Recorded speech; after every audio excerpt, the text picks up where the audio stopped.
Hey guys, this is your spa girl, and today I am making some pastina soup because this won't make you look younger, but it will make you feel good. And now with the flu season coming and everything, it's something that you might want to make.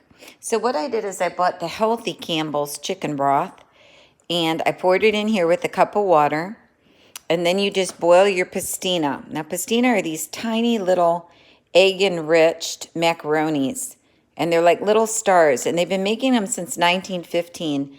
And my grandma Bondi used to make these for me, and she'd put a colorful, cute little bowl out, and I could pick red, green, yellow, or whatever.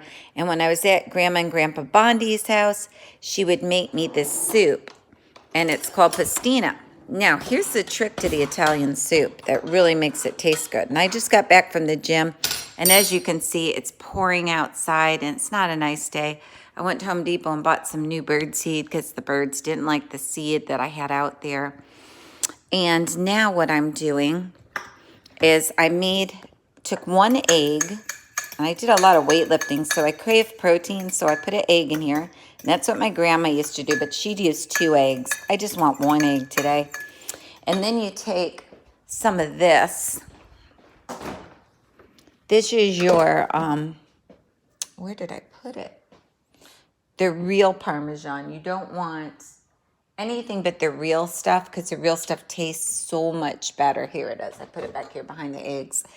It's real Parmesan, and you can tell because it flakes, and you have to keep it in the refrigerator. And it has no cellulose powder in here, and that's important because it got in the news that they were putting real weird cellulose powder into the Parmesan, and you don't want that. Parmesan should look good. Oops. So you put a tablespoon of Parmesan in here and a little dash of low-fat milk.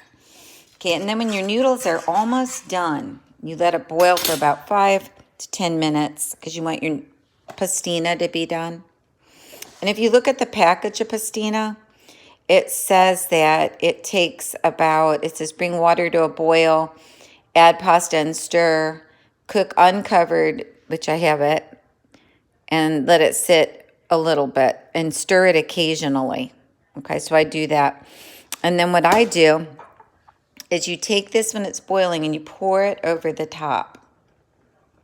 See how I poured it in? And what will happen, it's called egg drop pastina soup. Your egg will cook. This liquid egg mixture in here that you poured in there will cook, and it will float to the top.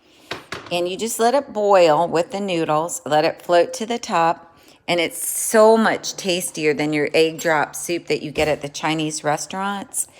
And then you just let it boil up. Also, this is great if you have a cold or the flu.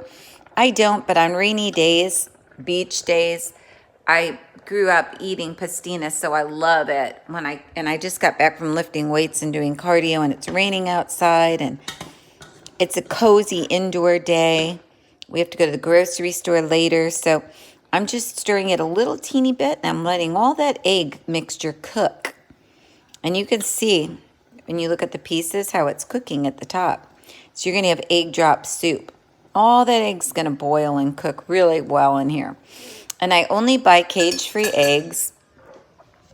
And then if you want to, you can take a pinch of and I've washed my hands a lot already, but you can take a pinch and add a little pinch more of your Parmesan. I love Parmesan. I can actually eat Parmesan. I love it so much. And let me taste it. Yeah, pastina cooks really quick. My noodles are almost done. And it's so tasty. It's delicious. And you stir it on the bottom because some of the egg will stick to the bottom. So you want to stir it real light. Don't scrape your pan up. Be careful. Because you want it all floating to the top, all this egg. And I'll show you how it is. It's like this. It's just like egg drop soup. It cooks. It boils right in with your soup and your pastina and your Parmesan, and it tastes fabulous. You don't need to add any more cheese. You just let it cool, and then you eat it. Put this in the sink. And this is called pastina egg drop soup. Now, this is made by Ronzoni, and I've probably bought all the pastina at all the Publixes because I always buy it. But the pastina are these little tiny star noodles, and they're just delicious. And they're a product of Canada, it says. It's weird, but you know, it's just delicious. I just love pastina. I don't know if it's good for you. It's probably not great for you, but I've been eating it since I was a little kid. It says pastina has, I can't even read the ingredients. If you've ever noticed, when they make ingredients, they make it so small you can't read it. But you can actually make toasted pastina pilaf with carrots, onions, butter,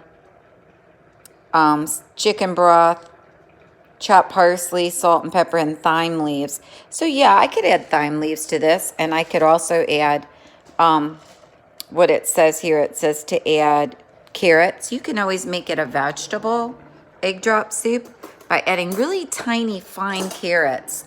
And I may try that sometime. I never even thought of that, but my soup's done. God, I love egg drop soup. And I take it off because if you cook it too long, what will happen is that all the broth will disappear. And I don't want that to happen. This is your spa girl, just giving you some comfort food ideas. And again, I just showed you guys how to make pastina. And the only ingredients you need is eggs, milk, and some Parmesan that's cellulose powder free. Make sure it's the healthy, homemade, real Parmesan. So you get that. Use your pastina, use 1 egg and some milk. And if you want it more, you want to add more eggs, you can. But you see, that's enough for a weightlifter. 1 egg's enough for me. And then I eat it. It's delicious. Have a great day. Please subscribe to my videos and make sure that you have a happy new year. If you have any questions or comments on how to make pastina egg drop soup, leave them below and I'll answer them right away. But this is an Italian favorite. Bye.